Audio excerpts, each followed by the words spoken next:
Hello guys, Alex the Grumpy on here. I hope you're well. Today we got Vauxhall Corsa 2021 and I'm going to show you how to reset the service light on this model. So you have got a button here on the end of the stalk, so you have to press and hold it with the ignition off. As you can see, obviously my service spanner is on already. I'm going to try and hold the phone and press the button in the same time.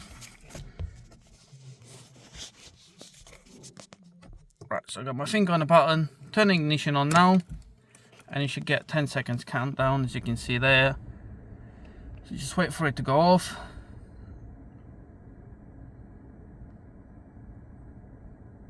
That's it. Let's reset. So now all you have to do is turn the ignition off.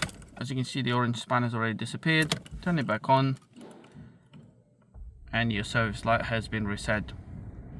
That's pretty much it, guys. Just make sure obviously you only reset the service light once you've done the service on your car. Don't do it before, to make sure that the service interval remains in the correct procedure, obviously, and the correct date.